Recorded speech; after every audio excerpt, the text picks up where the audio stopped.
وہ ملک جہاں سے کوئی مسلمان حج پر نہیں جا سکے گا۔ مسلمانوں کے لیے اس بڑے اعلان کی وجہ کیا بنی؟ فریضہ حج کے لیے دنیا بھر سے لوگ سعودی عرب کا سفر اختیار کرتے ہیں، لیکن 9.7% مسلمانوں پر مشتمل آبادی والے ملک سری لنکا کے شہری اس بار حج ادا نہیں کریں گے۔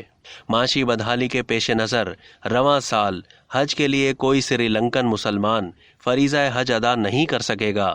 نیشنل حج کمیٹی، سری لنکا حج ٹور آپریٹرز ایسوسی ایشن اور مسلم مذہبی اور ثقافتی امور کے محکمے نے یہ فیصلہ کیا ہے کہ سری لنکا سے کوئی بھی مسلمان اس بار حج نہیں کرے گا۔ سری لنکا کو آزادی کے بعد بدترین معاشی بحران کا سامنا ہے۔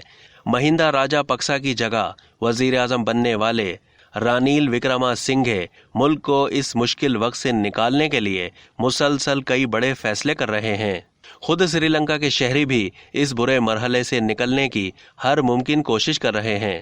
اسی سلسلے میں سری لنکا کے مسلمانوں نے ایک اہم فیصلہ کیا ہے۔ بتایا جا رہا ہے کہ سری لنکا کی مسلم عوام نے ملک میں معاشی بحران کے پیش نظر اس سال حج نہ کرنے کا فیصلہ کیا ہے۔ سعودی عرب نے 2022 کے لیے سری لنکا سے 1585 عازمین حج کے کوٹے کی منظوری دی تھی۔ تاہم نیشنل حج کمیٹی، سری لنکا حج ٹور آپریٹرز ایسوسی ایشن اور مسلم مذہبی اور ثقافتی امور کے محکمے سمیت کئی دیگر جماعتوں کی بات چیت کے بعد یہ فیصلہ کیا گیا کہ سری لنکا سے کوئی بھی مسلمان اس سال حج نہیں کرے گا۔ اب تک کے لیے اتنا ہی۔ مزید معلومات کے لیے ڈیلی جنگ کے یوٹیوب چینل کو سبسکرائب کرنا نہ بھولیے اور فیس بک کے پیج کو بھی لائک کرنا نہ بھولیے۔